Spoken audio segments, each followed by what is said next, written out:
Yeah, I mean, it's nice to kind of know what the velo is every once in a while. You can kind of check and, so that was honestly, I think it kind of helped me because, like I said, I don't think I was throwing very hard tonight. Right. So I think, if they were able to look up there and see maybe 90, 91, I think maybe they're, grabbing the bat a little harder, maybe swinging a little harder. And so I think it benefited me today, to be honest.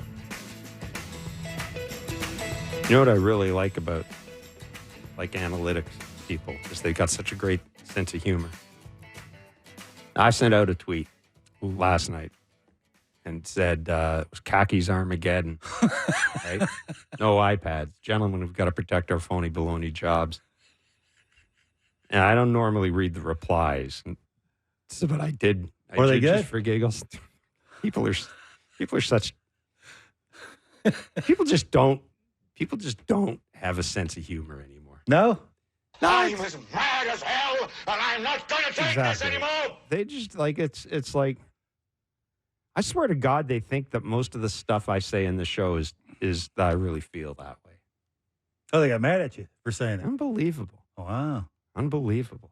But last night, the Jays did win 9-1. They didn't have the iPads for I don't know how many innings because of a power and internet outage.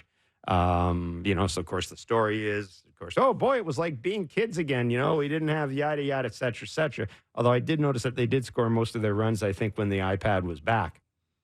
But it was just kind of funny hearing Kevin Gossman talk about not being able to take a look at the velo on his pitches, because of the power outage, and normally he would be turning around and checking every now and then. I think guys use it just to see, okay, that pitch felt really crappy. Is it? Oh yeah. Anyhow, I thought it was kind of funny. The Jays, with or without the iPads last night, a 9-1 win over the Detroit Tigers. Kevin Barker, there's no stopping this offense. They scored 18 runs in 2 games. Sure. I don't know what the hell people are complaining about. Yeah, it sure doesn't seem that way, right? All they needed was a jacket. They needed Bo to start doing and Bo a power things. outage and the internet to power go down. outage. IKF starting to hit some homers. He's changed his approach a little bit with the lower half. No more having the leg kick, and you make some decent changes. Gives you a little bit better chance to throw the barrel at the baseball. And Vladdy hit a home run. Yeah, I need to ask. That's sort of, I can't wait to ask John about what he saw, if there's any difference in the approach to swing. Was there an ultimate end goal that he can't wait to just slide that jacket on after he went running around them pillows? I don't know, Jeff. It's maybe, look, he seems happy to me. And a happy Vladdy can hit a bunch of homers. If he keeps doing that, the Blair and Barker show, Jeff, will get him the matching pair of pants. It's the jacket. We're not. It's Friday, man. We don't make enough money to buy. Oh yeah, we can. Pants. We can. We could buy him a pass pair. the hat. No, we could buy him a pair of khakis. Well, you're down on X, huh? Just got you in a bad mood. You didn't sleep well. It's just good fun. It's just good fun. There's some mean people on Twitter or X or whatever you call it. It's not that. Wow, it's shocking. It's just dumb. People have no sense of humor. People have no sense of humor. Yeah, it is amazing when not a ton of those people have stepped in a box and understand what it takes to, hit a round thing with a round thing. How sometimes you just got to not overthink it. Walk up there and, get back to being a kid. Maybe, look, that thing's spinning. I'm going to lay off that. Throws me one down the middle. I'm going to hammer that thing. I mean, sometimes it's just got to be that simple. Kevin Gossman was awfully good last night. Again, it's against the Tigers, but he was awfully good. You had to throw that in. 10 strikeouts. He had a no-hitter until, the Baez single in the 6th inning. Anywhere down the middle, and you get him out. Yep. Yeah, I mean, that's basically, just don't throw it down the middle. You didn't even need. I think even Dan said that, or it might have been Siddle said, you can throw this thing anywhere but right down the middle, single. Yeah. Yeah.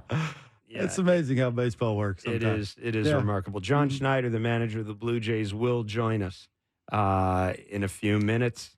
Jeff Passan is our ESPN's MLB insider, will be along. He's got a fascinating article up on their website identifying the best new pitches of the 2024 season. And Craig Monroe, Tigers TV analyst, former MLB outfielder, will join us ahead of the second game of this 4-game series. It is a 6:40 first pitch. at Comerica Park as Alec Manoah looks to continue his path back. And Matt Manning is not making the start for the Tigers. They have announced a pitching change, I believe. And I'm going to look at it because I know they announced the pitching change just before the game. Ben Nicholson-Smith reporting that Kenta Maeda will start tonight against the Blue Jays, not Matt Manning. Manning's been optioned to AAA Toledo, and Kenta Maeda has been reinstated from the 15-day injured list. So the Jays will see Kenta Maeda tonight against the Detroit add and Tigers. subtract, throw to your weakness. Like, you're going to have a good approach. The Jays lineup is out. Jays lineup is out. Drum roll. A new leadoff hitter. Really? Dalton Varsho there leading off. Danny Jansen hitting second. Vladdy's third. Bo is hitting cleanup. Justin Turner's in the DH spot. George Springer, Kevin Biggio, IKF, Kevin Kiermaier, and we mentioned Alec Manoah on the mound for the Blue Jays. So no Davis Schneider in the lineup. Yeah, I mean, look, Dalton leads the team in homers and RBIs. Like, you got to play him a bunch, especially against right-handed pitching. And hopefully he gets in there. He has some good at-bats. He's right now, when he does get hits, he's hammering mistakes. And that's sort of what you want to do. If your guy's not going to hit for a ton of average, when you do get that stinker, you got to hit that thing where you're supposed to be hitting it. And, it always seems to come up sometimes when it matters. And, he's been getting that big hit lately to help a team win a game. So good for him. I mean, he's sort of all over the map, right, when it just comes to the thought process and the lower half and his mechanics and what he's trying to do at the plate. But right now it just looks like I think he's sort of bought into don't look up there and see that you're hitting 213. It's more about the homers. It's more about getting the big hit. It's more about playing great defense, baseball IQ, and all those kind of things. And just basically to kind of take the Danny Jansen approach. This is what I do well. Yeah. I'm going to do it. Don't overthink it. Yeah, if I were him, I'd look right down the middle, right? I mean, that seems to be the ball that he can consistently get in the air to the pull side. And, that's, it's the big leagues. It's not you don't always going to have the perfect approach, the perfect at bat. I don't think he's trying to be that anymore. I think that's the whole point. And when you talk about Dalton is, doesn't at least look to me like whenever you see him play and hit at the play, just doesn't look like he's thinking about it anymore. Like, it's not, where's my foot? Where's my hands? Why am I not rotating? Like, he's just not thinking I get my foot down on time. The rotation, I'm looking for something that I can pull. Hopefully I get it. If I don't, I'll come up there to the next at bat and I'll give it the old college try again. And, sometimes I think he's a lot of fun to watch because you could see him hitting a ball to the moon, which is, not everybody in that lineup can do that. Yeah.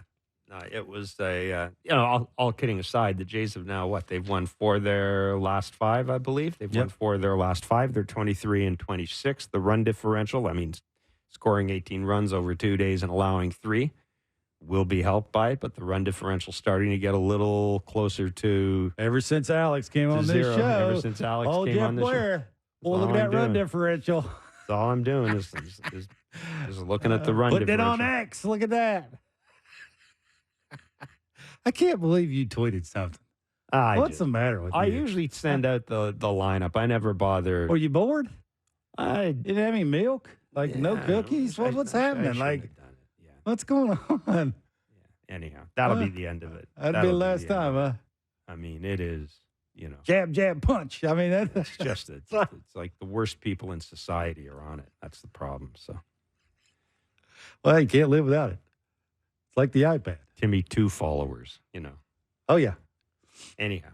What do you know? I don't really care. I had a question to ask you about last night, and I just lost. Zach Pop. We talked a little bit about it. We talked a little bit about it on. We'll ask John about Talk. him too. He's. Look, I think there's not a ton of guys that can throw a sinker that hard. I think that's what it is. And when he was up here before, it was more of, can you get it to the thirds of the plate? And I don't have to get it on the black. He throws hard enough that it doesn't have to be a perfect pitch. It just has to have late movement and keep it on the thirds. Don't throw it down the middle. He threw more down the middle in some key spots against some hitters that you can't throw the ball down the middle to, and that's why, you were scratching your head. Is he a big leaguer or is he not a big leaguer? And all of a sudden, that thing, he's starting it where he should be starting it. It's ending up where it's supposed to be ending up, and he's getting a lot of uncomfortable looking at bats, which – I'm not sure you're going to throw him in there a bunch in the 8th and 9th inning, but, boy, you could throw him in there 3 righties, mid of the order, that two-seamer, that sinker, flipping that back foot slider. Like, he can do some things all of a sudden with the power he's got. It looks like he's got a little bit more confidence. And, that old saying, sometimes you got to learn the hard way. Like, you're going to be in the big leagues and stay in the big leagues, don't throw the ball down the middle. And it just seems like he's made that adjustment. Yeah, I keep thinking – when they made the deal for Zach Pop, speaking to somebody in the organization, I said, ultimately, do you guys see this guy as, I'm not going to say a closer, but do you see him as a guy who could be a candidate to pitch high leverage late in the game? Send him to AAA and maybe let him close at AAA. Just let him develop into that type of guy. And at the time, that was part of the thought process. I think it's, there's sinkers and there's sinkers, right? There are Clay Holmes sinkers, and then, but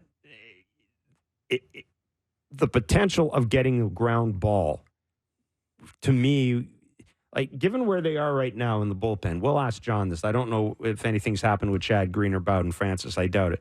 But there is room in that so-called, our friend Dan Schulman calls a circle of trust. There is room in there for Zach Pop if he wants to be in there. Because that stuff will play.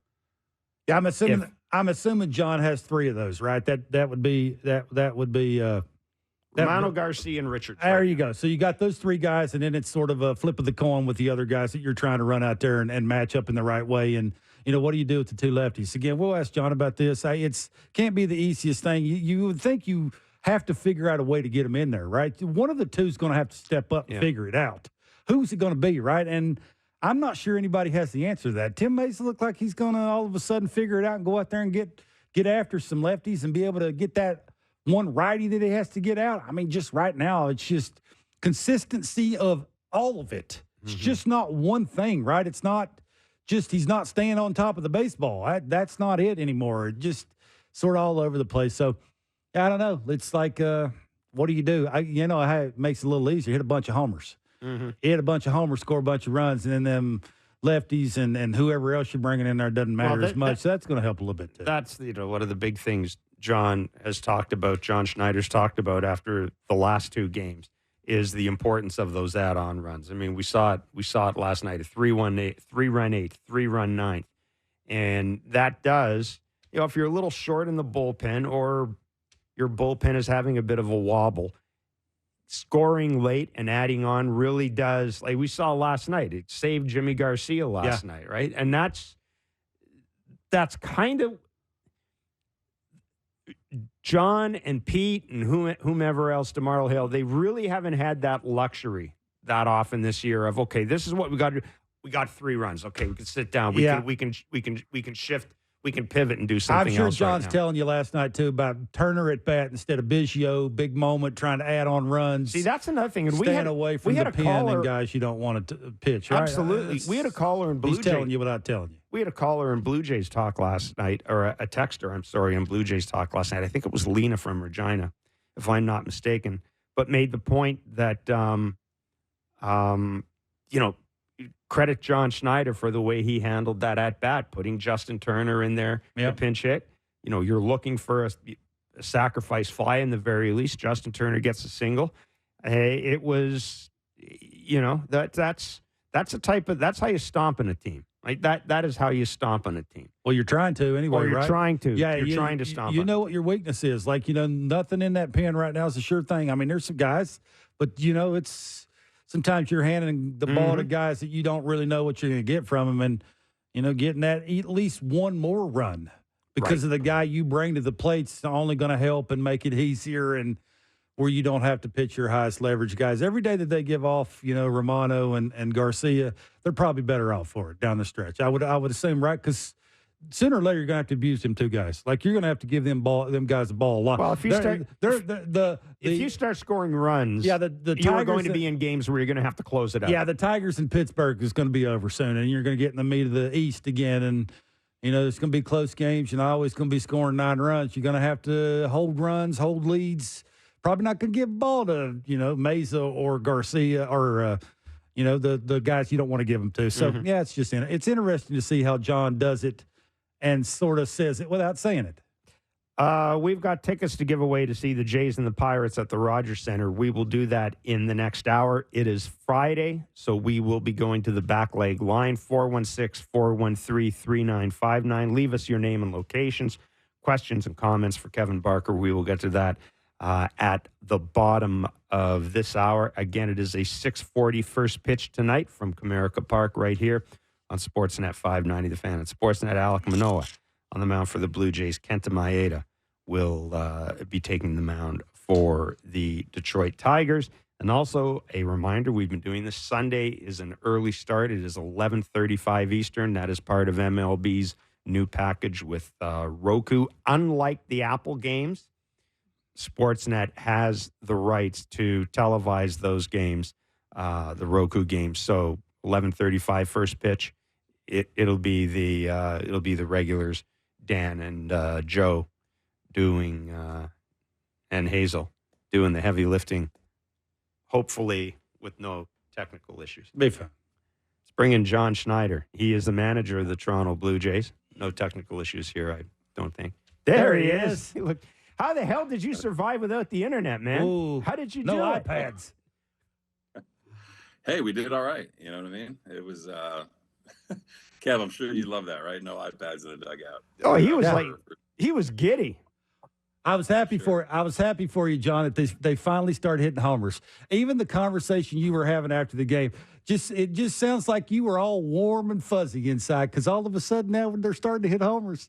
Boy, it's just fun, isn't it? It's fun to watch. It is. Homers are good, man. Homers are good. They seem to be coming around a little bit. Yeah, man. You put up some runs and you have some good at bats and some timely homers there from Izzy and Varsho and Vlad. So hopefully just keep it rolling. But they're making progress, man. You speaking of homers, the Vladdy home run, you just mentioned his name. I wonder if you saw anything different in his approach, his swing, his bat path, anything that would tell you that consistently now you may start to see him hit more homers.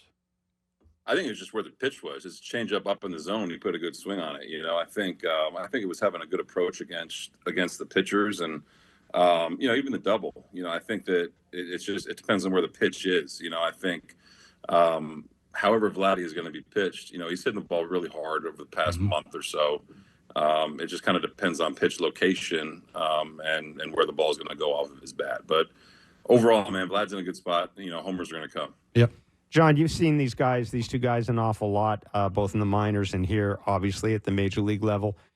What are the signs for you that Vladdy and Bo are on the verge of going off? Like, what do you see that is kind of the checkpoint? Okay, these guys it's getting close. They're hitting the ball hard. I think that, Bo especially, recently, he's taken really good swings and he's going to get his hits. He's going to get his soft hits. He's going to, get hits that not other people can get. But even the single to left, man, he's turning it loose a little bit. And I think when he's doing that, it's a really good thing for him. Just because he's such a good hitter, and with Vlad, I think, as long as he's hitting the ball hard, the results are going to come.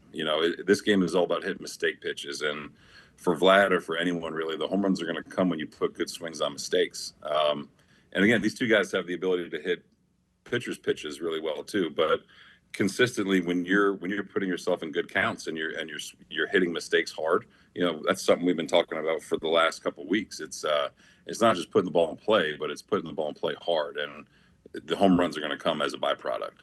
John, Dalton's leading off tonight. Why do you feel comfortable enough to sort of move him around the order the way you are? Something tell you mechanically, mentally that, he's okay just to, no matter where you pencil him in, he's going to give you that at bat? Yeah, I mean, it's again, I think this is every spot he's covered in the lineup this year. Yeah. Pretty close. But, I mean, it's, perfect world, it's pretty set in stone. Today, just giving Schneider a day off. He's played almost every day for a while here and just trying to give him a little bit of a breather. and really wanting to kind of keep, Jano and Vlad and Bo where they are. So with Varsh, I mean, I think that he definitely has the mentality. It doesn't matter for him where he is. We joked about it last night.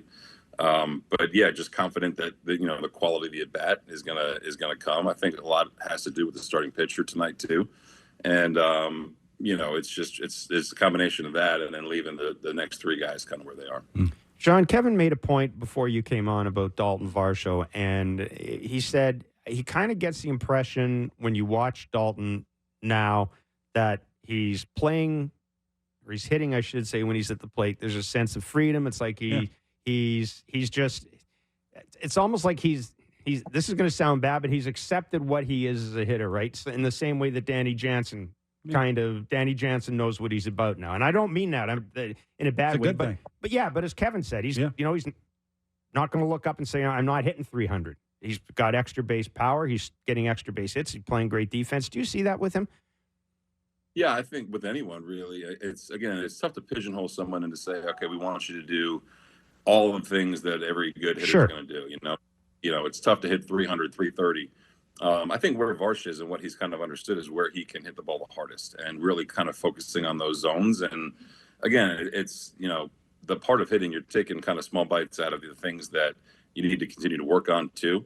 But I think it's really him having a better understanding of, how he's being pitched and how to lay off certain things. And then when he does get the ball in the area that he knows he can hit it hard, he's really kind of leaning into it. It's a good comparison, I think, to someone like Jano or Schneider, where they know what they're really good at and they're gonna go for it. And that's kind of starting to happen with Varsh, to where he knows how people are going to pitch him and when to take advantage of mistakes. Do you like what your entire lineup's doing? I saw a stat that said that you guys have 22 extra base hits in the last 5 games. That's quite a bit, right? With the way your season started. Is there something you're seeing, a collection of 1 through 9? Obviously, you just mentioned most of the names that have been getting that done. But, IKF's made some lower half changes and is a little simplifying things to get barrel to baseball. Is there a collection, that you're seeing 1 through 9 that will tell you that you consistently will continue to see this? Yeah, I do. Again, it's no secret with us. When Bo and Vlad are going good, we're usually going pretty good. And I think them being where they are is obviously key to the last handful of games. But I think collectively, every hitter is going to be a little bit different. We're not asking Izzy or Ernie to go hit 30 home runs. But what we have been talking about is, the quality of contact. And, you can look at every single number and every single stat that's public or internal. And, we weren't doing enough with the pitches we were putting in play. And I think making a very deliberate effort to work on that and to talk through that, that's been happening behind the scenes. And again, we're hitting the ball hard. I think if you hit the ball hard, 10, 12, 15 times a game, you're going to have some pretty good success. And over the last handful of games, that's what we've been doing up and down the lineup. Yeah, the Tigers are running out 5 lefties tonight against Manoah. Manoah in his last 2 starts been better against lefties. This is a 2-part question. Why do you think that's the case against lefties? And how much have you liked his pace on the mound? Yeah, I think against lefties, again, when his stuff's in the zone, he's pretty damn good. And that's what it's been the last 2 outings. And his changeup has been a huge pitch for him. And the feel for his slider has been really good. And, he understands that teams are going to stack lefties. It comes down to that changeup, I think. When he's throwing that in the zone, you look back against Minnesota, he had a really good changeup, and not so much against Washington. So I think having that pitch has been huge for him. And if the other 2 are on, it's a pretty good combo. In terms of his pace, it's been way better. I think it's something he deliberately worked on, whether it's just pace in between pitches or kind of varying his pace with runners on base. Again, credit to him and Pete for working through it. And, Alec has spent the better part of the last 12 months kind of working on not only his delivery, but kind of just the pace of his overall game. And his last 2 have been, not just good. I think they've been, pretty exceptional. John, if you were catching Alec Manoah and that pace you're talking about is better, explain why that would be beneficial for him. Yeah, I think like any pitcher, once you get into a rhythm, it's pretty easy to kind of have conviction with what you're throwing and then kind of repeat your delivery. So, if I'm catching, again, there's times to take a little bit of time in between. There's time to take your foot off the gas a little bit if you need it. But if he's rolling and he's filling up the strike zone, I mean, he's as good as anybody with his stuff in terms of getting outs in the zone. So it's a delicate balance. But if he's rolling, I mean, I think it's great. It's just, you see it all the time, whether it's a hitter or a pitcher.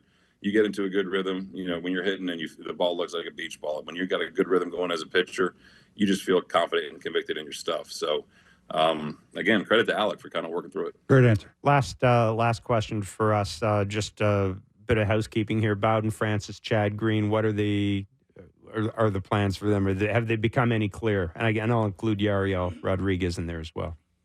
Yeah, Yariel's going to throw on Sunday again, and then Chad most likely is going to have another game in Buffalo tomorrow, and probably one more for Bowden in Buffalo. I think all the reports have been good. Physical. They feel fine. I think right now it's just kind of fine tuning a couple things. Mm-hmm. It could change in the next 12 to 24 hours, but I think right now probably one more for each of Bowden and Chad. Before they get back with us. John, last one. I got to give Zach Pop some love. What have you seen from him? What have you liked from him? And going forward, where do you think you might use him the most? I mean, what I've seen is strikes and conviction. His stuff is really, really good. Kind of underrated when it comes to a power sinker with really good velo. And he's just got a much simpler plan. He knows where he's throwing the ball to righties. He knows where he's throwing it against lefties, whether it's sinker, cut, or slider. And this is going to sound funny, but the more simple you can keep it with Zach, the better off he is. Yeah. Mm-hmm. He can basically get up there and rip sinkers and have some pretty good success and not try to be too fine and punch guys out.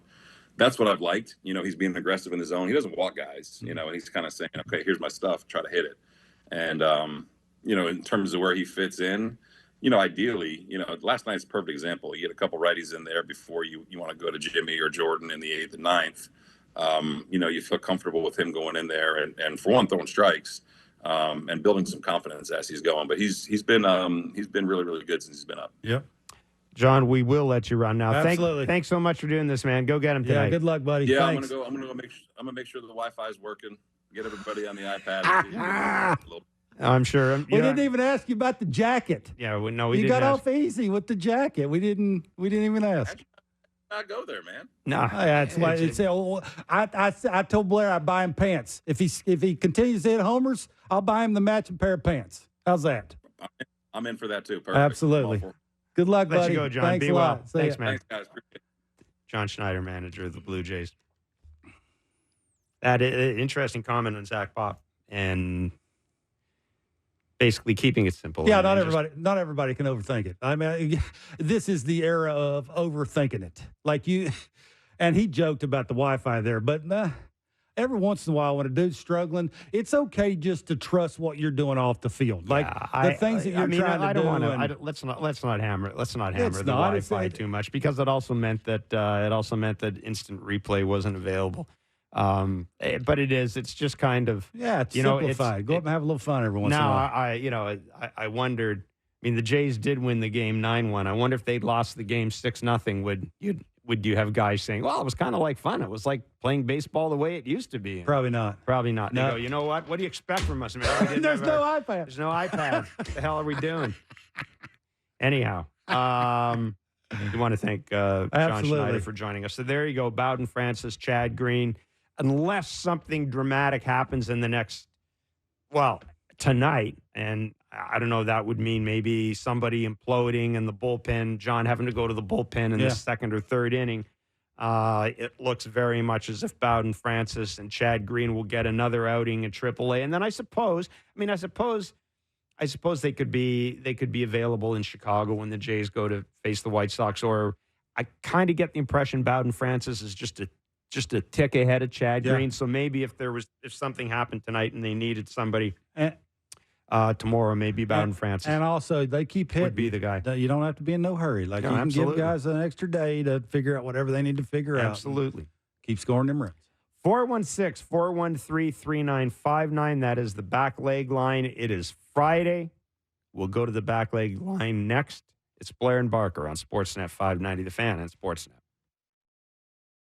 6:40, the time of the first pitch tonight from lovely Comerica Park in Detroit. It is a nice place. It is a great place. It's a nice place. It's a great race. It is. I tell people, you know what? Minnesota, Mm-hmm.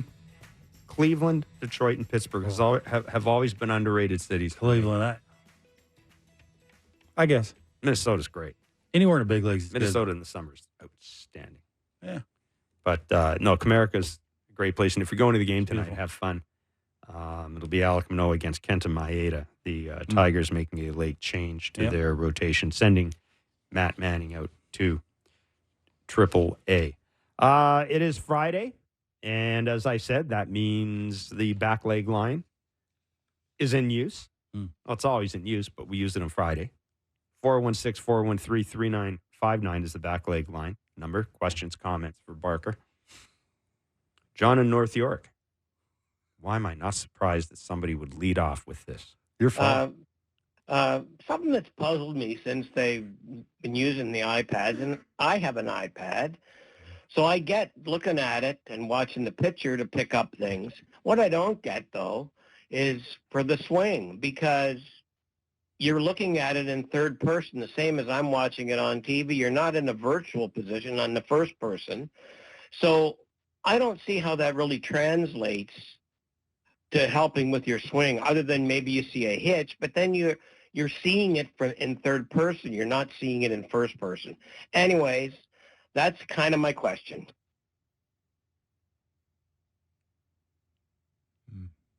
I mean, I have a hard enough time getting through life as one person. I don't even know how to answer that. This is the only thing I know about the iPads, and I've had conversations with players on the Blue Jays team about the iPads.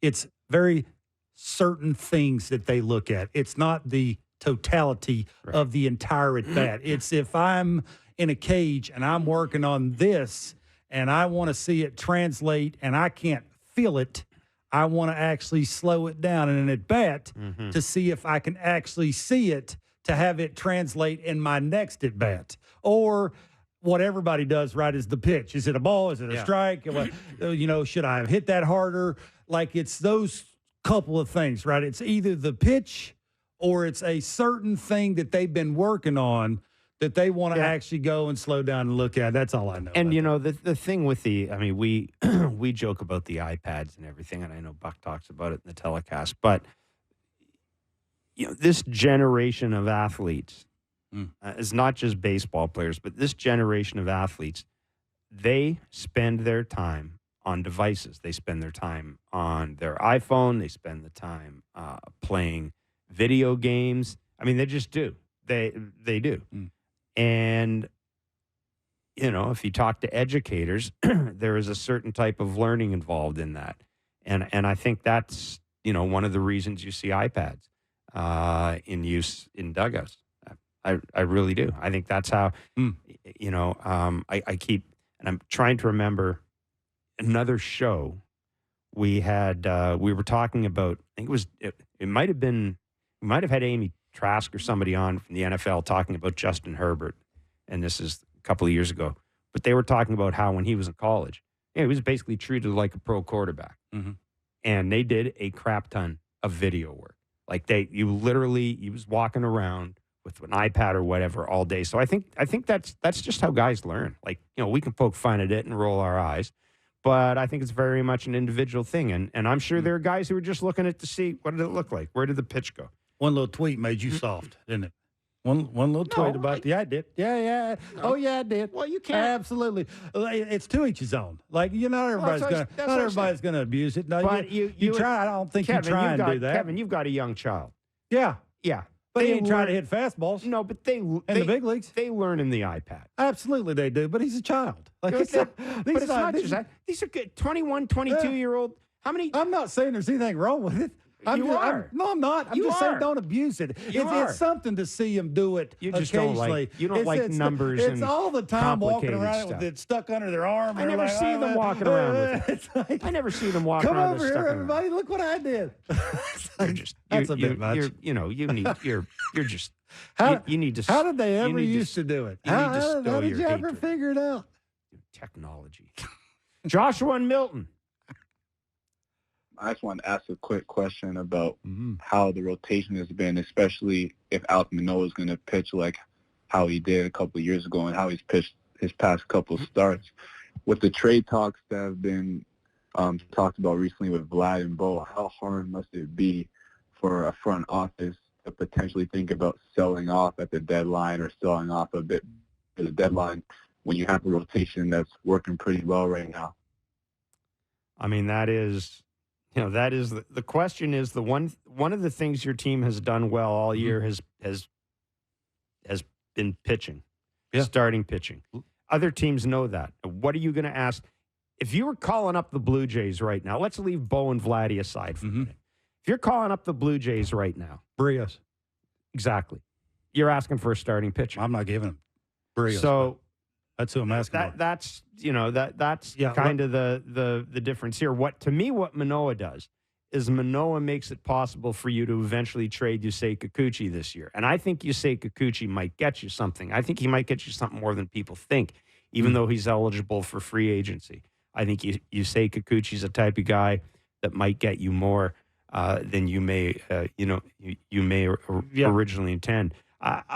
What it does, if Alek Manoah is back, it allows you to make a deal and not necessarily punt, right? You can trade a starting pitcher for a bat. And again, this is if Alek Manoah is back. If you're a fringe playoff team or a fringe wildcard team, and you can trade Yusei Kikuchi for a bat, and it doesn't knock you down a notch. I mean, that's to me where this whole thing comes into play. I mean, I'm with you. I wouldn't trade Barrios. I wouldn't trade Gossman. I wouldn't trade.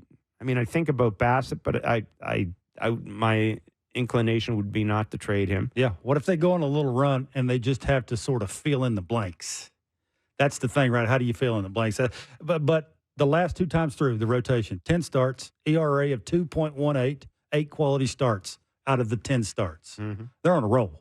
And a lot of that has to do with Alek Manoah, right? He's turned the corner, and that's why I asked John about the pace. The pace for him is a giant deal. Like, it's sometimes a lot of fans, we talk about pace a lot, don't really understand that, and that's why I asked John to explain it. And it's a big deal, right? And it gets you into a lot of not overthinking it, right? It's where's the release point? It's like you can still picture, Alek over there with the 2 starting pitchers trying to say where you start the 2-seamer, where you start the changeup. And, when the pace is really good and you feel really comfortable about everything that's going on out there, it's just sort of, I get the sign, I'm going to throw it. I like that pitch. And then it just sort of a trickle-down effect. So, absolutely, the starting rotation's legit. I mean, it's been legit for a long time. It's just if they start scoring more runs, then what do you do? Like, how do you fill in the blanks then? That's, because they still have to add, they're going to have to add something. If they go on a decent little run here, Bo continues to do things, and Vladdy maybe starts to hit more homers. And what if Dalton Varsho starts to hit more homers? Like, he's got 9 and 27 stakes. Like,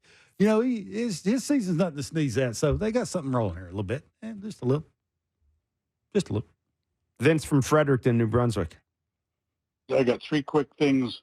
Wonder if the injuries have much to do with the conditioning. Bunting, we just don't see enough of it, and the ones that do try to bunt, not very good at it. I keep saying you got to catch the ball with the bat. You don't stab at it. And I think things would be a lot easier if guys would choke up on the bat when they get in a little tougher count. Thank you. I mean, the last one is.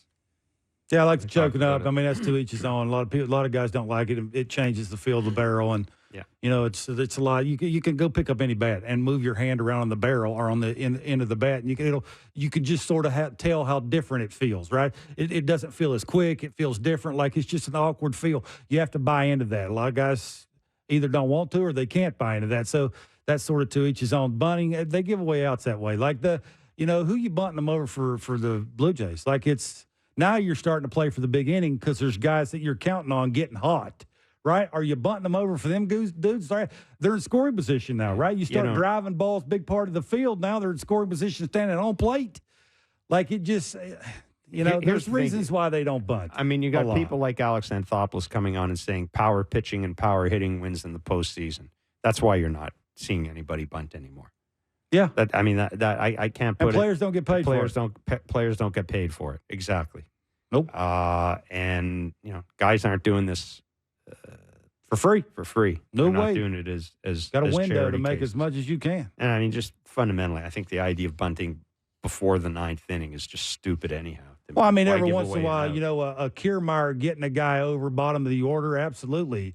You know, IKF occasionally trying Not to push early in a bunt, game, though. or when you're struggling, you go outside the box with certain guys. Not everybody, but now they're not struggling offensively as much, and you know, you'd like to play it out, and every out counts now. So And- maybe let them see what they can do a little bit. And as far as injuries go, I mean, this team seems to do a pretty good job of not Give- getting hurt. They certainly did High last year. performance department is doing a heck of a job. Well, and you know what? Absolutely. 5 years ago, we used to roll our eyes. Yeah, Remember what the is that? There's kettlebells so and all many this of stuff, them. and you know they had Kenrys Morales doing yoga, and I mean all this.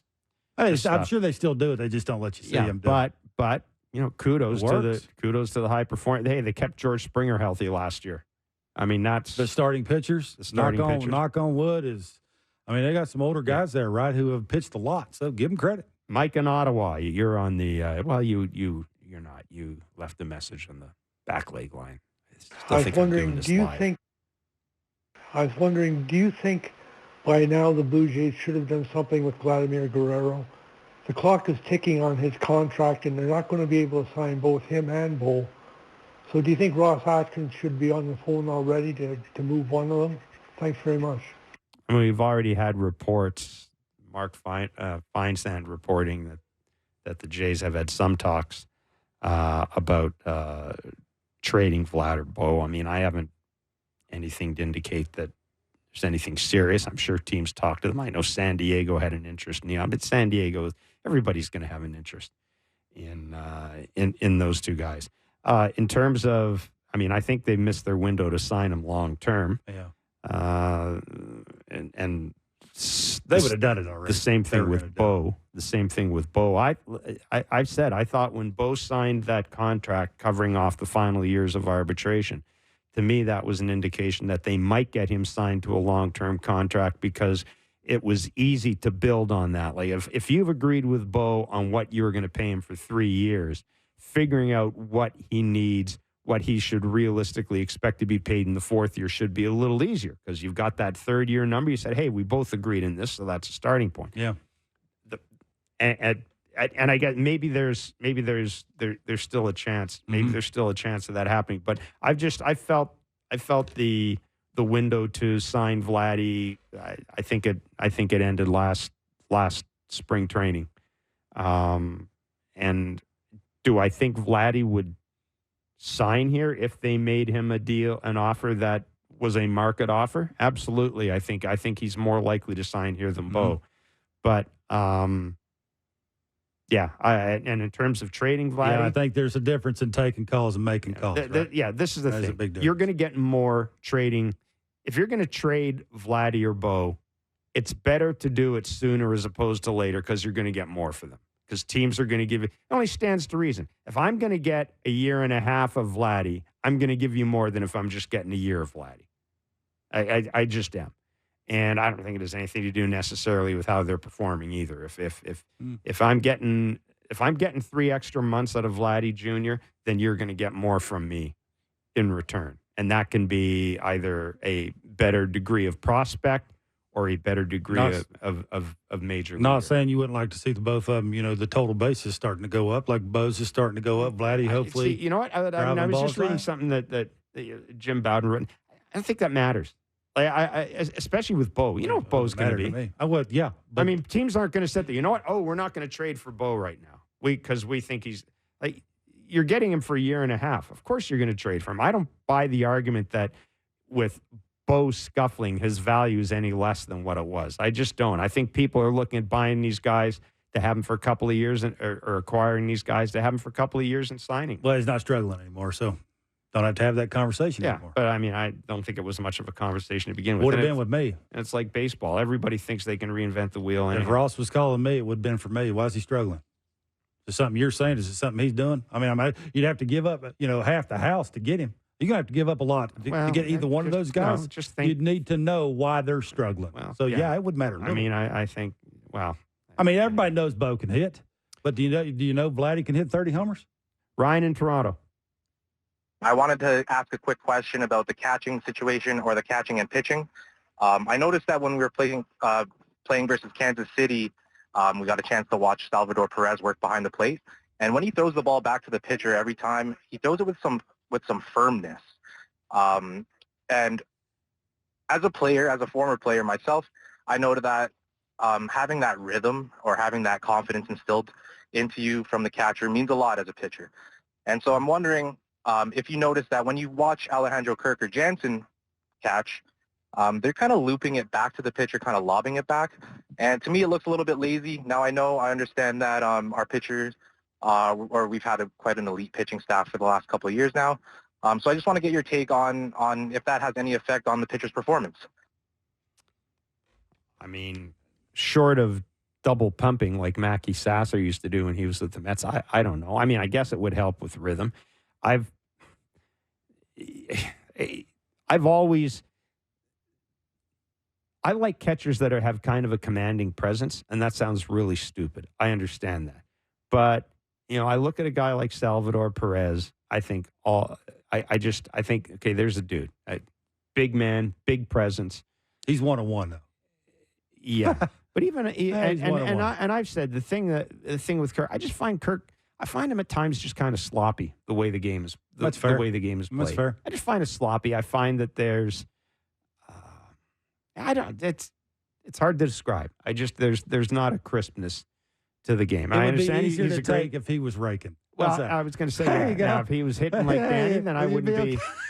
You'd be okay with it. I'd be okay with it. But I just the idea of Alejandro Kirk being a number one catcher, no, that's just not happening. To me, that's gone.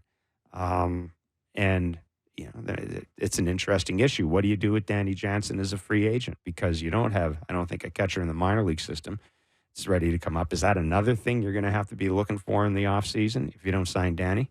And, we've kind of just, like when we talked to Shai about Danny Jansen, Shai essentially said, at this point, I don't think there's any percentage for Danny in signing a contract here. You're this close to free agency. You're having a good year. Why don't you go for it? That's why I know I'm like, when we talked to Buck, I'm with Buck on this. I think you had to have. I think they should have signed Danny, locked him up to a 3 or 4 year deal. We don't know that. Yeah, but I think they should have gotten it done because I can't imagine that Danny Jansen wants $25 million a year. That's fair too. And that's again, I look at that. I look at some of the decisions this front office makes. Yeah. If I let Danny Jansen go, then I have to go in the offseason getting a catcher, bringing a guy in who's going to have to learn all this. Like Danny Jansen's got a ton of institutional knowledge here. Like he knows these guys. He knows how the organization goes about working with its pitchers. Like that's just a lot of know-how to let walk and then have to bring somebody else in and go through the whole process again. Yeah, I just feel that way about, and I get the caller's point about Sal Perez. I do like my catchers to look like they're. I like them to look like they're dudes. Maybe that's not fair because he's one-on-one. I think the rhythm and timing of it. Look, I think if they were surrounded by, or the two catchers were surrounded by a bunch of young pitchers who were trying to find their way and really didn't know game plans and what made them tick on the mound, that would be different. But they're not. There's 5 guys out there that know exactly what they want to do and when they want to do it, and if they get in trouble, how they get out of it. So I don't think it's that big of a deal. But to Ryan's point, it's noticeable, right? And I think sometimes, occasionally I'd love to see both catchers run out there and call tiempo and go, hey, man, let's go. Like, I'd like to see that part of it. But the actual throwing the ball back to the pitcher, I'm sure the pitchers just don't even notice that. That's just me. Yeah, I mean, I've never heard anybody say that. What buttons are you pushing? Is the push the button? I don't like that button. Push another one. Yeah, exactly. Quicker. Jeff Passan is ESPN's MLB insider. He's got a terrific article up on identifying the best new pitches of the 2024 season. He will join us next. We've got Jays tickets to give away as well, and Craig Monroe, Tigers analyst. All of that ahead on Blair and Barker for a Friday on Sportsnet 590 The Fan and Sportsnet. All right, 6:40 is the first pitch tonight. Alex Manoah on the mound for the Blue Jays in Detroit against Kenta Maeda, the Tigers. Alex Manoah continuing his hopefully continuing his successful return from 2023. That's the only way to describe it. A successful return from basically what was a lost season for him. Didn't he have a game in Detroit last year where we thought he might be? I think he had a start in Detroit last year. He was actually okay, and it was. And I remember there was the thought that, maybe, not that he's turned the corner, but maybe there was something good happening here. I'm sure it was a game in Detroit. Take your word for it. I can tell that you're really concerned about it. Well, if you remember the Jays' recent homestand. Love it when you get chapped. I'm not chapped. The Jays' recent homestand against the Chicago White Sox. The Jays got to see Garrett Crochet firsthand. Boy, did they ever get to see Garrett Crochet there it is, firsthand. buddy. See if you can hit it. He was something else, to say the least. This is a guy who, you look at his path. He had Tommy John surgery in 2022, went to the bullpen in 2023, and now he's in the rotation for the Chicago White Sox. There's not a lot going well for the White Sox right now, but this transition is something else. Jeff Passan is ESPN's MLB insider, and he's got a fascinating article up on the ESPN website right now, and it's all about the best new pitches of 2024.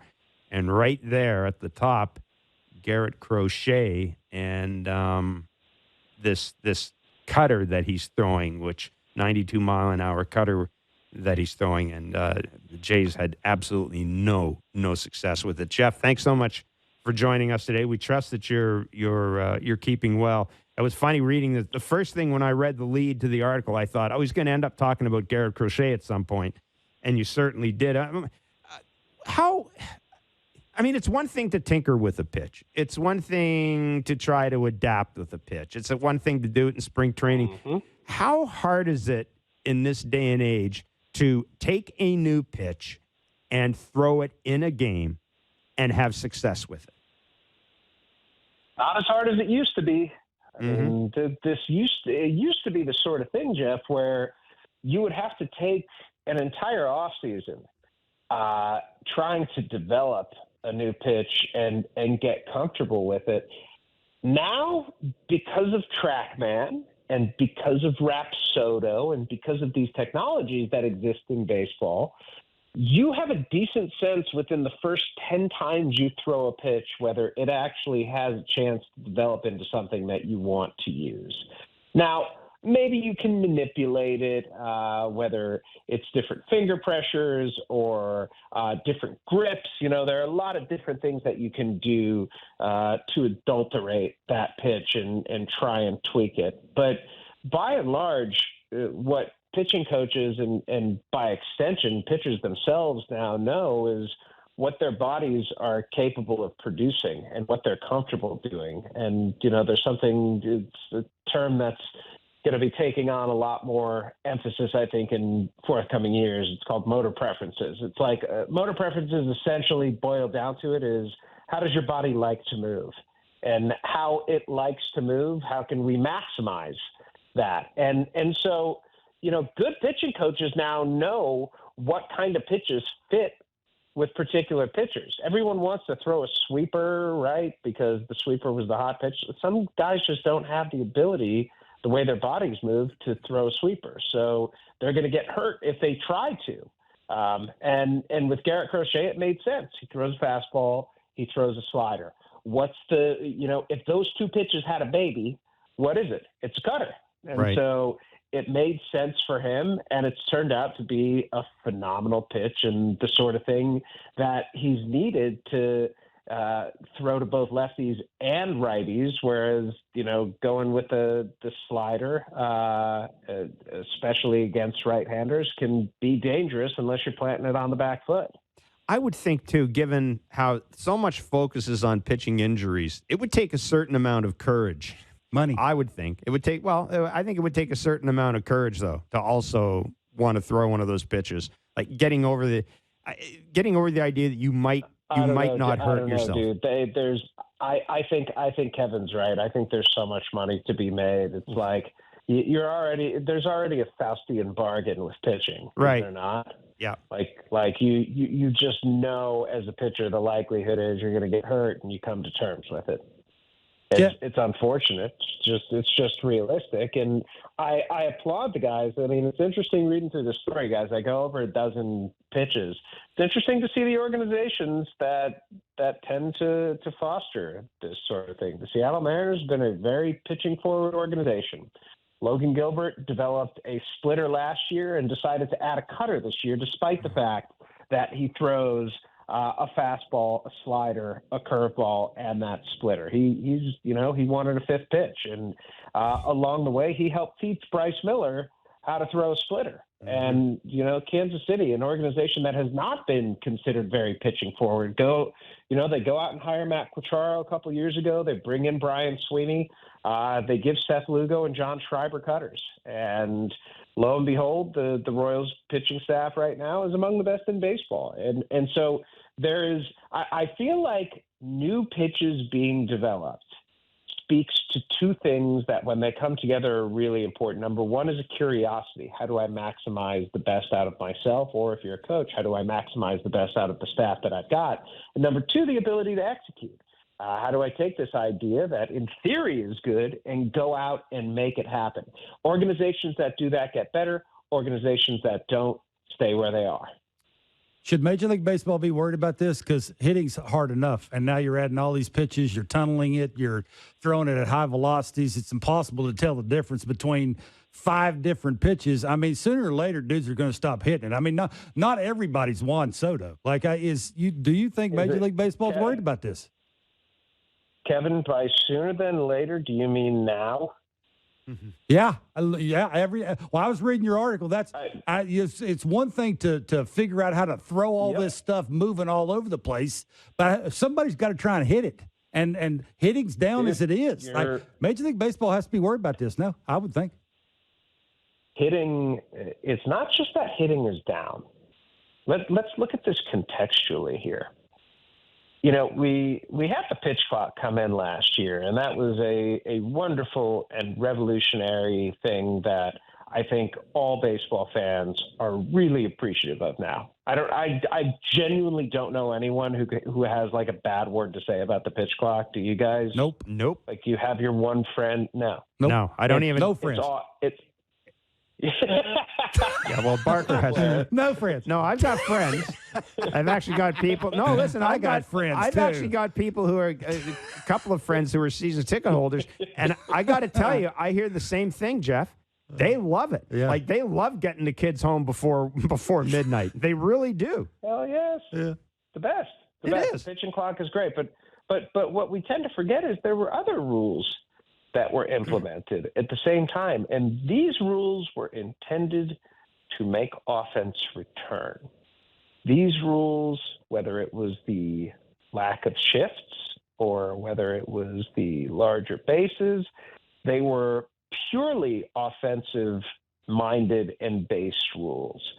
And offense this year, the average OPS right now in Major League Baseball is below 700. It's bad. Right. It's bad.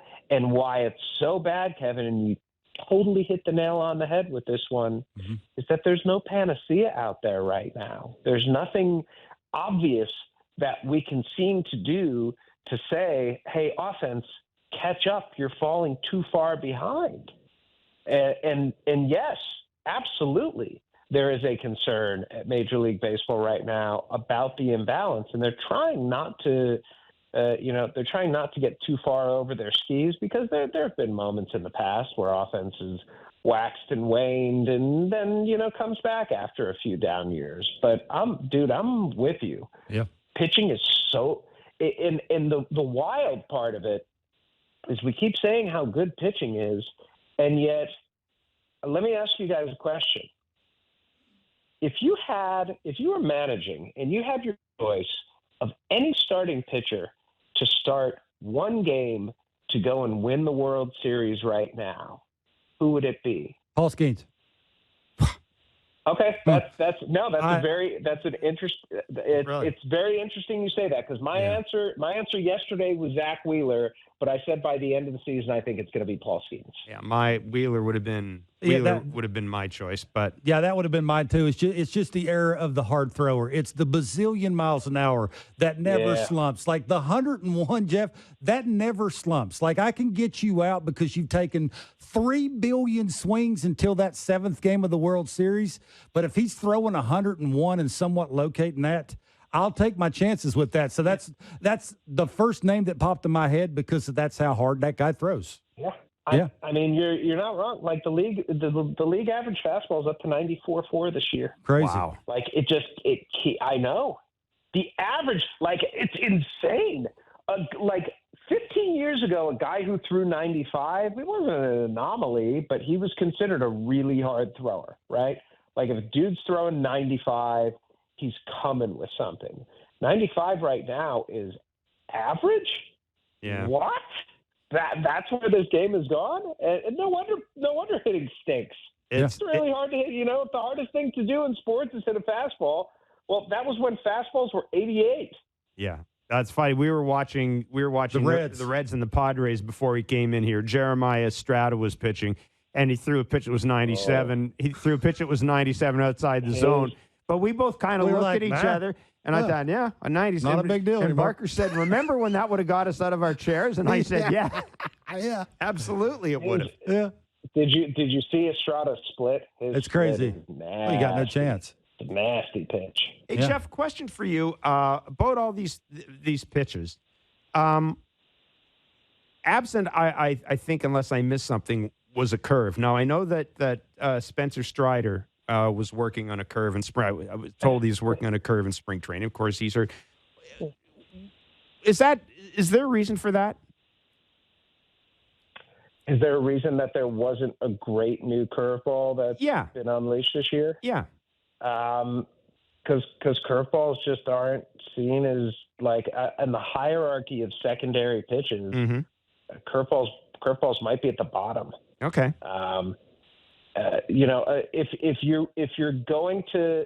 If you're starting from scratch, the first pitch you should get is a slider. Okay. That's just where guys are taught right now. It's the easiest to throw because it's kind of a facsimile of a fastball, right? It's a fastball with a offset grip, and you're taught to throw a slider like a fastball. Curveball goes more into the feel pitch category. You can teach them to throw like a spike curveball, a little bit more like a fastball, but a traditional curveball where you're just ripping down over, that is a feel pitch in the same way that a changeup is. And the splitter is getting a lot more love these days. But the splitter, again, it's more of a fastball than it is like a circle change that you're trying to turn over. It's a pitch that it's more of a grit based pitch than it is a feel pitch. Yeah. So they're trying, they're simplifying it. Like arms move so fast now that they're trying to take advantage of that arm speed rather than any sort of pitchability type of talents that pitchers may have. Right. Because frankly, it's easier to work with what you already have and what you're training for than something in pitchability that tends to be an inherent characteristic rather than a taught one.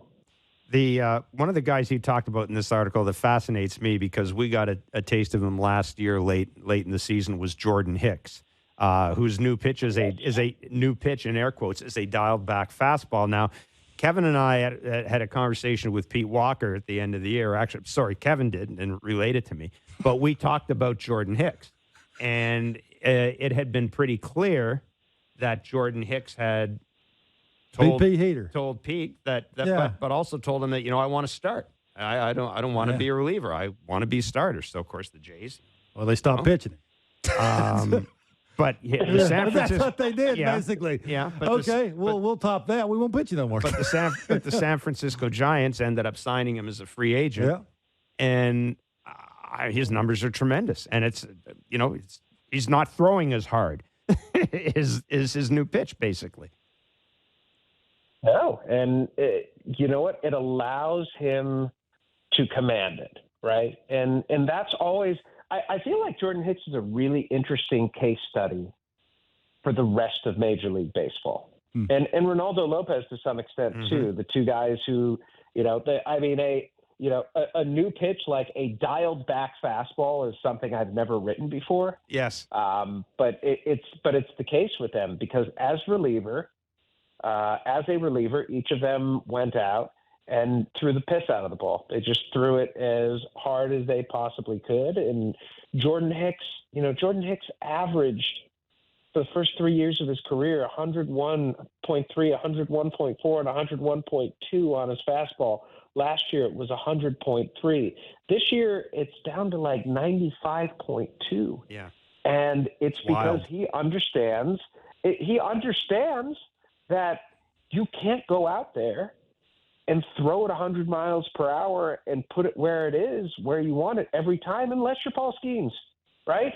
Like, unless you are the number one pick in the draft, the biggest can't miss prospect, you just don't have the ability to do that. But at 95, which is still pretty darn effective, when the movement profile still really works, when you're still generating 50-something plus % ground balls off of it, and when you're walking 2.8 guys per 9, as opposed to 4.39, 5.14, 3.45, and 5.21 in the other years of your career, like it's a no-brainer.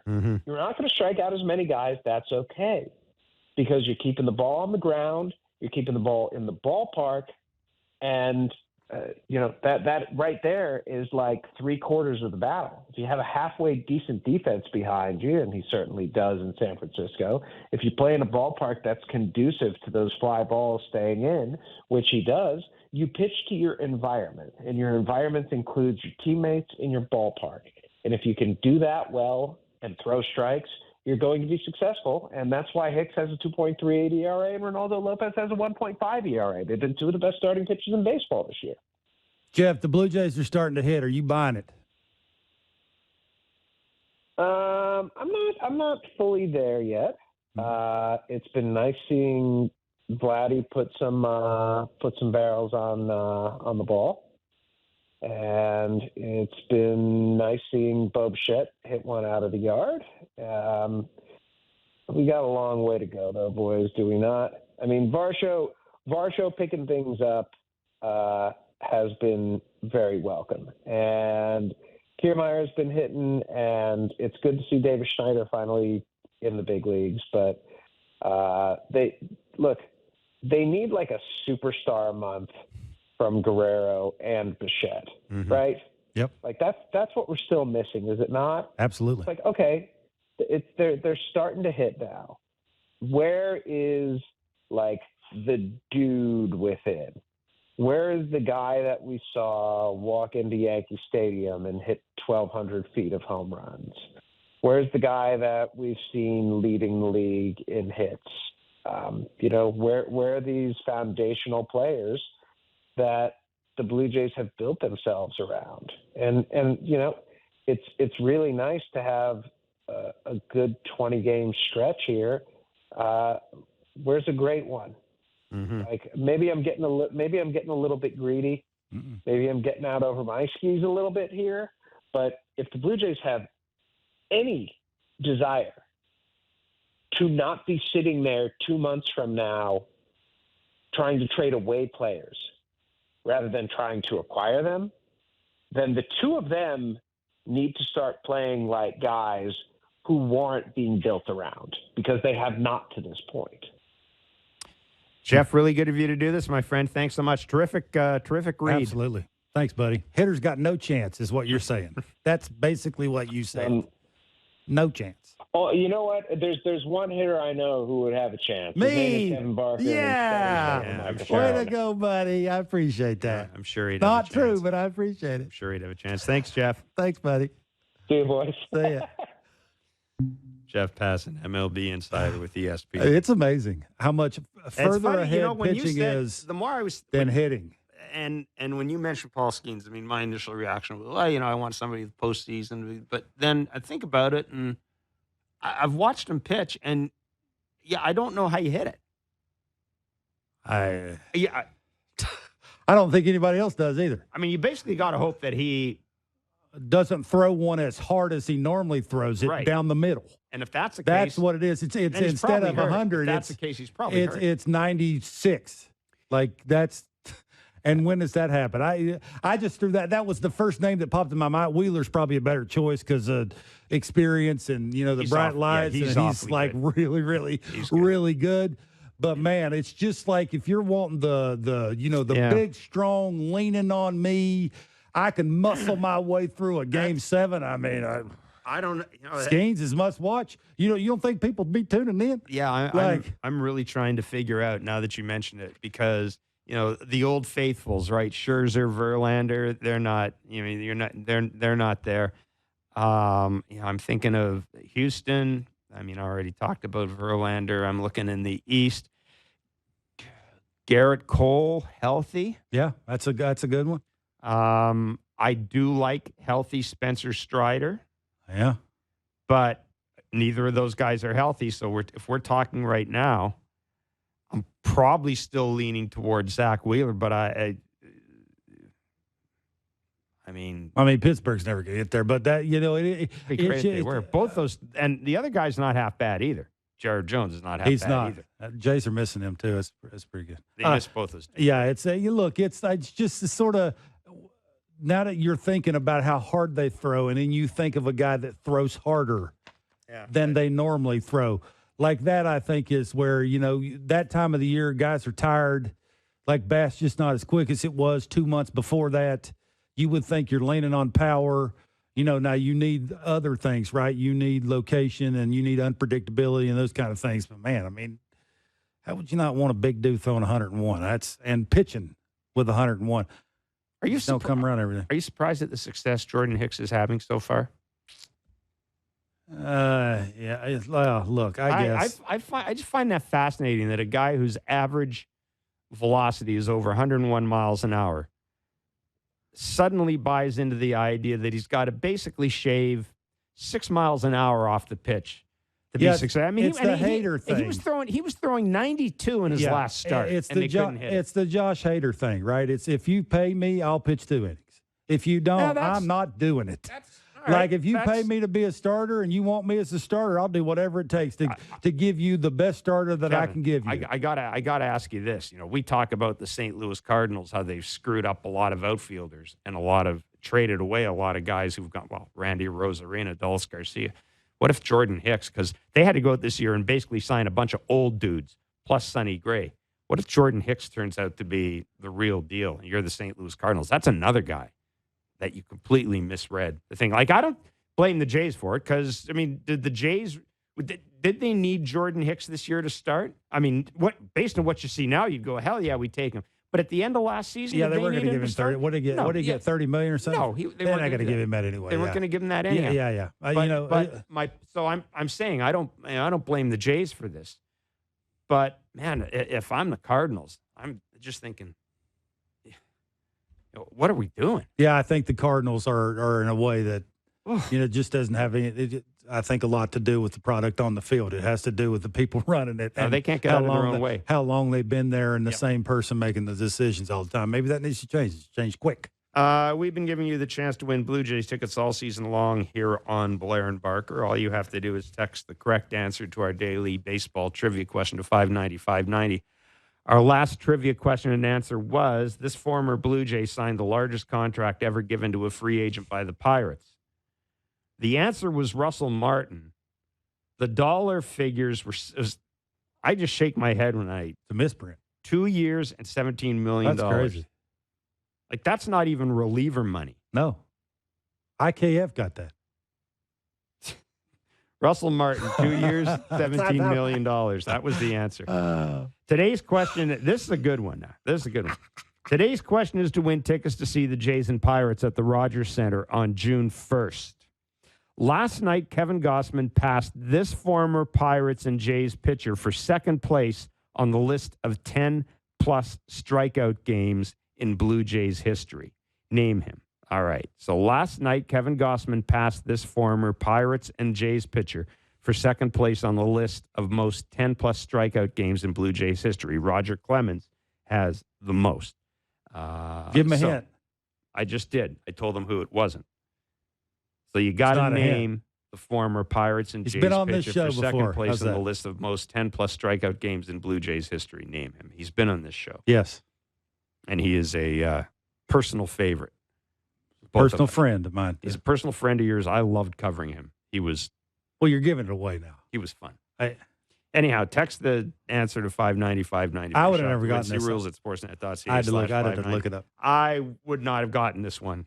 I mean, I basically, when Mark Boffo, our producer, was reading it to me, I did what you'd normally do. I ran through like 5 names. Nope. And then when I said to him, it's got to be somebody. Anyhow, I'm not going to go there. I'm going to leave it at that. Yeah. I'm going to leave it at that. Craig Monroe is a Detroit Tigers TV analyst. He's a former MLB outfielder. I didn't realize this yesterday, but did you, when we were talking to John Morosi, did you hear the story about Alex Lange sent down to AAA by A.J. Hinch? He was a reliever that the Jays had some interest in last year at the trade deadline, and apparently involved something throwing a ball at the dugout or something. I mean, channeling his inner Trevor. It was a Trevor Bauer who chucked it over center field. Yeah. It didn't go over. Didn't go over very well with. He said that's Gary not why he Francona sent him down, though. Oh, he did? Okay. That's what he said. Well, we'll talk to Craig Monroe about that because this is a guy who a lot of people were interested in at the trade deadline last year. Craig Monroe joins us next. It's Blair and Barker on Sportsnet 590 The Fan and Sportsnet. No idea. That's your dance. I don't. You do have a dance. Every time I see you, when you're happy, which is rare, you do the. How you doing, Kevo? You just finished telling me that I'm concerning you because I've been really happy with it. Very odd. Like, what's up? It's no. It's like you know me. The home run jacket. I'm the same every day. Yeah, you are. You get what you get, and you know you get it. We do get it. Okay, we do get it. But the home run jacket's got me. The home run jacket's got me feeling happy. Oh, man. you wish you had one. Yeah. Well, who don't need a jacket? Love me though. Home run jacket. Home runs make everybody happy. Don't they? Craig Monroe is the Detroit Tigers TV analyst and a former MLB outfielder. He joins us on Blair and Barker. 6:40, by the way, is the first pitch tonight from Comerica Park as the Jays take on the Detroit Tigers. Craig, thanks so much for joining us today. Now, I understand originally we had Matt Manning down as a starting pitcher, but he's been optioned. Kenta Maeda's come off the IL. And I mean, obviously, they wouldn't pitch Kenta Maeda if they didn't think he was good to go. But what are you expecting from him tonight? Well, here's what we're hoping happens with Kenta Maeda on the mound today. We're hoping that the velo is back up. It's increased. The velo has been 89 to 91, and he normally sits about 92, 93. And his slider hasn't been the best pitch, especially trying to neutralize righties. So they're hoping that the slider is a more effective pitch to keep righties in check. And we know he brings Old Faithful to the ballpark. He brings that with him every day, and that's that splitting. Craig, is there an outcome for the season for the Tigers? Like to start the season, were they thinking to themselves, okay, we can win a division, we can be in the middle of the pack, we are going to, help younger players be better players? Sort of what's the end goal for the Tigers in your mind? Well, and that's kind of coming into the season. I think I was that guy that would believe that this team, given that the American League Central hasn't been a very tough division, probably one of the weaker divisions in baseball, I thought that the Tigers had a chance, and it's still early, that they still have a chance to hopefully play some meaningful games down the stretch. Well, A.J. Hinch and Sky Harris also made me very aware of they don't want to put those expectations on this young group. What they want to do is they want these guys to win the day, try to get better every single day.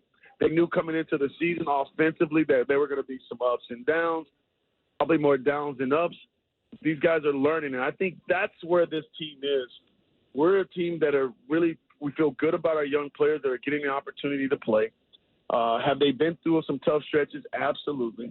But guys like Coach Key, you see him emerging. You see him getting better. The numbers that he's put up over the last 10 days, you're optimistic. He's going to be the player that he's been in the minor leagues. From a pitching standpoint, that's been the strength of this Tigers team. Guys like Jack Flaherty, who's come over, betting on himself. He got with Chris Fetters and also Robin Lund, and he has retooled himself. He has reshaped some pitches. He's added a few pitches, and he has been lights out. He's been a very good addition to this rotation. So we're just hoping that this team here can weather the storm. They've been a little bit of a rut here lately, and hopefully we can get it going a little bit on the offensive side, because I believe if we score runs with our pitching staff in that bullpen, we're going to win a lot of games. Craig, who's the best everyday player for the Tigers? For me, it's Riley Green. There's no question about it. We call him Sweet Swinging Riley Green. As he goes, so does this lineup. But unfortunately, that's a lot of pressure on a young player to take on that burden. But it's true. He's the guy in the middle of our lineup, sometimes at the top, that every time he goes to the batter's box, you feel like he's going to be the guy. I also think guys like Spencer Torkelson, who carried us from an offensive standpoint last year, the 31 home runs, kind of been a shell of himself this season. And the reason being is he's been in a little bit more of a pull mode. And when you hit 31 home runs, you want to come back, you want to repeat that, or you want to be even better. And I think he's got to get back to covering that ball on the outer half. That's what pitchers and teams are starting to do to him. So we got to see him start to drive the ball out to right center, hit some doubles right center, and now that'll force him back into his zone. That's that middle end pitch that he likes. You know, when you look at the Tigers, or when we looked at the Tigers coming into the series, and you look at some of their offensive numbers, I mean, one of the things that stands out about this team is they see a lot of pitches. They generally, their chase rate isn't bad. Is that, is that something that AJ and the staff is trying to install into the minds of these young hitters? You know, eventually the talent will take over and the swing will come and the home runs will come and all that. But the idea of seeing as many pitches as possible, sticking to a plan and not going outside your zone, is that kind of like an organizational philosophy? It absolutely is. Ever since Scott Harris took over as the president of baseball operations, his main focus was to control the strike zone on both sides of the ball. And what you're seeing is that the chase rate has went down from last year and years past. They are preaching, get better pitches to hit, get pitches that you know that you can drive. And when you get it, you have to move the baseball forward. We have gotten better in that department. Guys are being more selective in the batter's box. Guys are getting better pitches to hit. We do feel like, from an offensive standpoint, watching them, there's a lot of pitches that are middle that get fouled off. And you know, at this level, pitchers don't make many mistakes. And when they make a mistake over the heart of the plate, you got to make them pay. Tigers they've been good, but they can be better in that department. How about Wenzel Perez? What kind of player is he? What do you think he'll turn into be?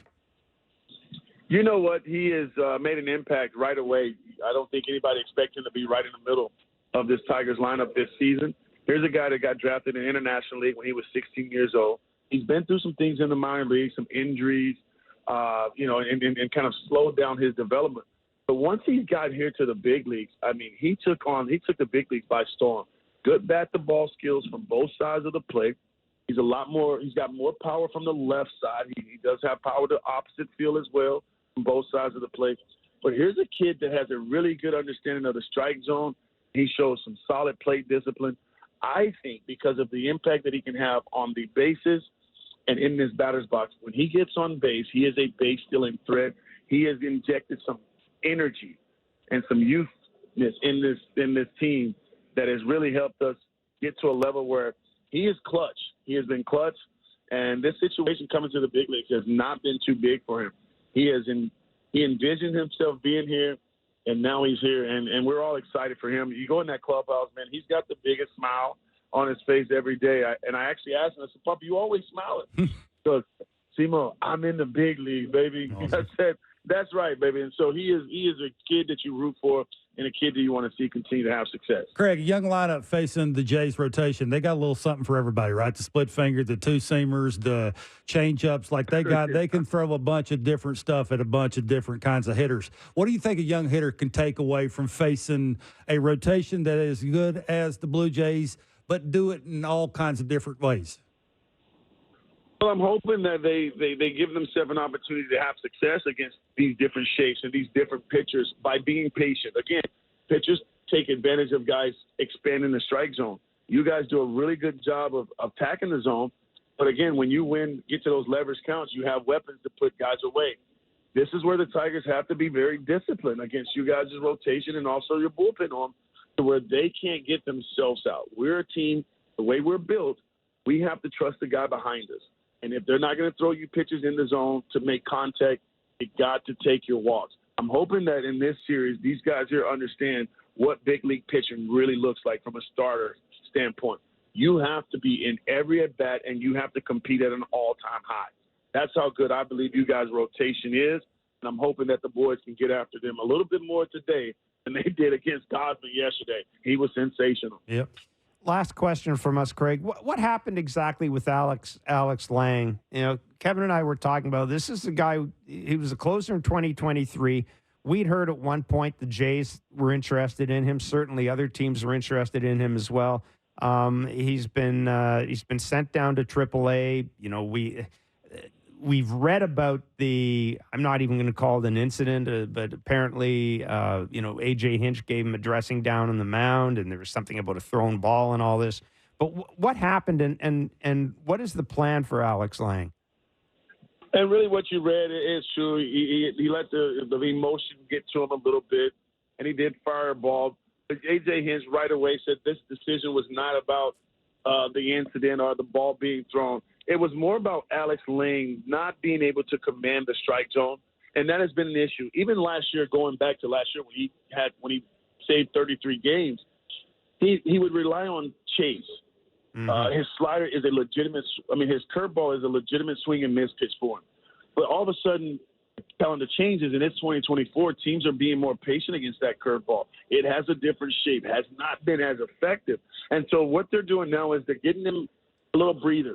Go down to the minor leagues, work on his mechanics, work on his shape of his curveball again, and trying to get him in the strike zone. When he can pitch ahead in the count where he's winning the race to 2 strikes, and he has that weapon, that curveball to put you away. They want to see him get back to that guy. And unfortunately, this season has been a very, very difficult task for Alex Lange. So we're hoping that he takes this and he goes and be where his feet are, and he goes out and works on the things that he needs to work on so he can come back and try to help this team win some ball games. Mm-hmm. Greg, really good of you to do this, man. Thanks so much. Great stuff, buddy. Thank you. No, thank you guys, Kev. Thank you guys a lot. See you, man. Take care. Every year, so I hope I get a chance to talk to you soon. Awesome. Absolutely. Thank you so much. Craig Monroe, former MLB outfielder and Tigers analyst. Yep. And, the Alex Lange situation was interesting. And, I think of Blue Jays, in recent years. You think of Lourdes Gurriel Jr. Remember, he was taken out of a game after he'd made a bunch of errors at second base. Now, the story is he basically asked to go down to AAA to work on some stuff. Yeah. Of course, it worked for him. He came back, and maybe the most famous one, and I think of this every time I read Kevin Pillar's name. Kevin Pillar pitching a fit. John Gibbons sends him down to AAA the next day. Mm-hmm.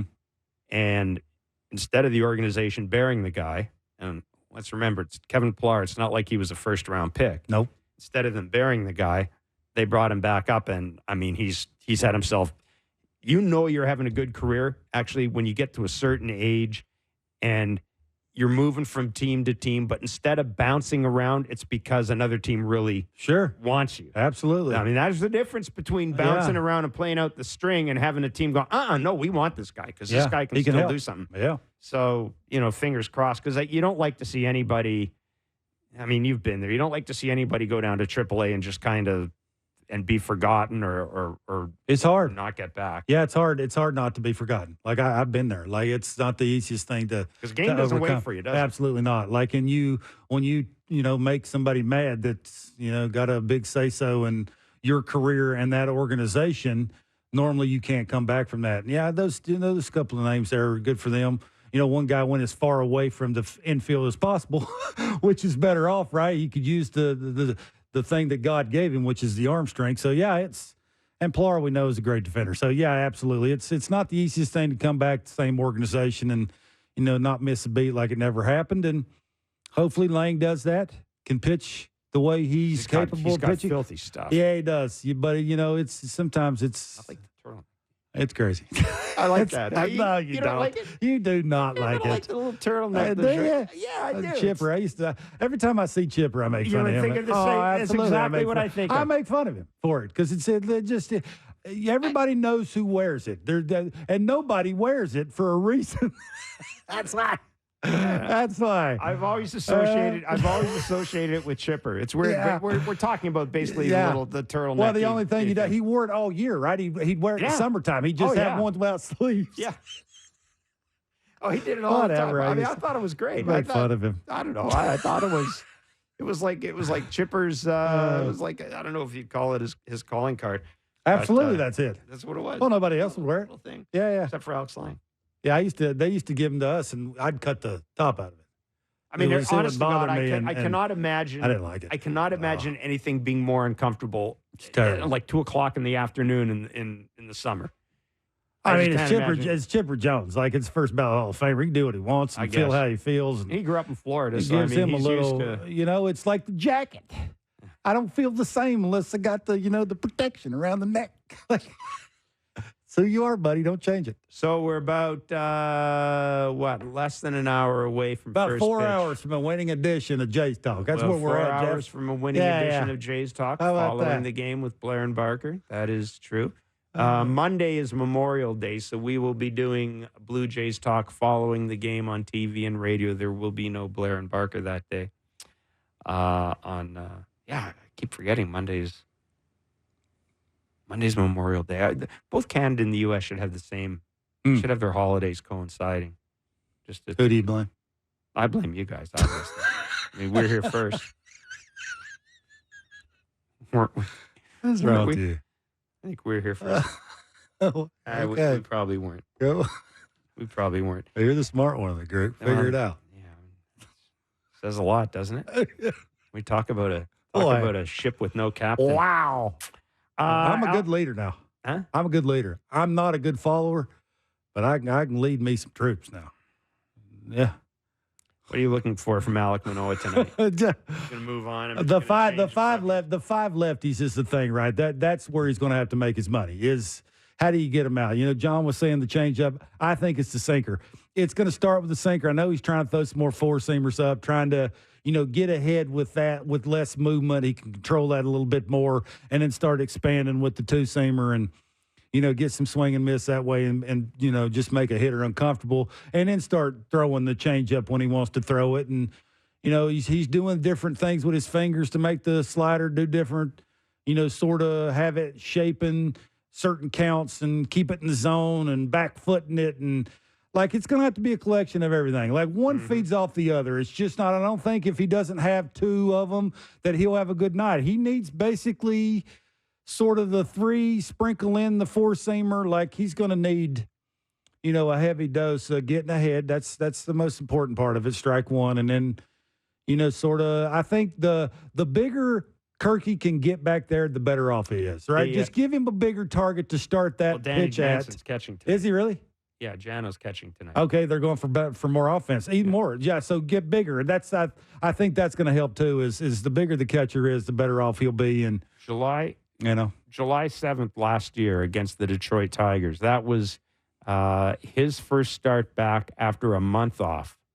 So he pitched on June 5th against the Houston Astros, lasted third of an inning, gave up 7 hits, 6 earned runs in that game. Didn't pitch again in the majors till July 7th against the Detroit Tigers. 6 innings, 5 hits, 1 earned run, 8 strikeouts, no walks. That was the game. The Jays won 12-2. That was the game where everybody kind of stood back and went, yeah, took a deep breath and thought, okay, maybe he turned the corner. The next start, 11 days later against the Padres, no bueno. 3 innings pitched, 3 hits, 4 earned runs, 5 walks, no strikeouts, 1 home run, and then of course the year just kind of deteriorated. It's all about what you've done for me lately. And the last 2 starts have been unbelievable, right? The batters are hitting like 103 off him the last 2 starts. Like, he's doing Does that things. ballpark help him, do you think? Yeah, look, I think keep him in a big part of the field. That's what sinker ballers do, right? And he's got the outfield defense. Yeah, absolutely. So again, it's about where you start the pitches. It's not so much about, I think what you're trying to have the outcome be. It's just, I want it to end up here. I'm going to have to start it here. That's a big deal. And that's why Pete Walker, the pitching coach, has sort of told the catchers, get bigger back there. Like, don't set up all the time, like into a lefty and make that target so small that he doesn't really have anything to aim at. And that's when he gets in trouble. He falls behind. He's predictable then. And lesser hitters can attack him and, have success off him, but just because of the size of the target. So They made an adjustment with that. They're, give him credit. He's in better shape. Let's be honest and say it like it is. He's in better shape. That's why the pace is better. Like, it's repeatable. He's not having to think about that all the time. He's centered over the rubber. He's still not mechanically perfect because he's never going to be that. He's a giant human. But he's good enough to where that release point can be consistent enough that all the pitches look the same. And they're competitive. And most of them, at least the last couple of starts, he doesn't have a ton of non-competitive pitches. Non-competitive means I see that thing out of the hand, and right away I know it's a ball. I'm taking that thing. Now that he's a tough take, like it is swing, swing, swing, swing, take. Like, the more he does that, the better off he'll be. And, the pitcher they're facing tonight, it's not going to be an easy get. He's going to add, subtract, and let the Blue Jays lineup get themselves out. So it's going to be, it's up to Alec to keep him in and give him a chance to have that big inning again. And I don't see why he can't. I don't see why he shouldn't. Alex, so far this year, he's throwing his changeup 13% of the time, which is the most he's used it. Where do you think? He's throwing it like 21% of the time to the lefty. So I was going to say, when it settles in, okay, if he is back and things are going well, what do you think a good mix would be for him in terms of the changeup? Yeah, I think that's more. The slider's still. The slider's still going to be the pitch. I think it's arm side two-seamer. That's me, but I think that's sort of when you show up to be determined. Okay. When I walk on the mound and just how it's coming out of the fingers and how my two-seamer feels and how my slider's working and can I get a called strike? Can I backdoor it? Can I backfoot it? And then I start throwing the changeup. It's like almost I set you up this way. And then I throw that thing. And then once I start throwing it and I get called strikes with it and I get some swing and miss with it, and then I'll throw it more. But if I don't need it, why would I throw it as much? It's right? When I get on the mound, I'll let you know. So I don't really have a number. It's more of because I like that. He's an arm side guy. That's why he dominates righties. He's just miserable. He'll give a righty just nightmares because of where he throws it from and how big he is and how much that sinker, two-seamer, whatever you want to call it, runs. It's just very uncomfortable because you don't know where to make contact. The name of the game in 24 is to beat the dude to the spot. How do you beat that guy to the spot? When it's competitive and it's and it's a late strike to ball kind of thing, boy, righty's just got to be having nightmares. And then that lefty, righty's got a little bit more time to let it travel. And that's what I said. Just don't really have a set number. So I don't got an answer for you. I would rather him be dominant with the two-seamer and be a lot better at the quality of the location of the spinner. And then you can toy with dudes if you want to with the changeup. So there you go. 6:40 is the first pitch. It will be Alec. That was good. Alec Manoah against Kenta Maeda. Tomorrow, Jose Barrios is on the mound against Reese Olson. And then, as we mentioned, Sunday, an 11:35 a.m. first pitch, Yusei Kikuchi against Casey Mize. That is a Roku game, but we will have it on Sportsnet 590 The Fan, and, of course, on the TV side on Sportsnet with the regulars, Dan, Joe, and Hazel. We'll bring you that game. That is early, 11:35. Played 10:30 games. Still early. Hour and 10 minutes earlier. Monday is Memorial Day. The Jays are in Chicago for an afternoon game. We will be doing Blue Jays talk following the game on radio and TV. And, of course, tonight we'll be doing Blue Jays talk on Sportsnet 590 The Fan immediately following the Jays game. Happy Friday, everybody. Happy Friday. Going to be Happy weekend. Going to be a winning edition tonight? Yeah, they're winning 3 out of 4. I might go for a sweeper. I don't get crazy. Yeah, I won't. You're right. Have a great weekend. We'll talk on Monday. It's what you call winning.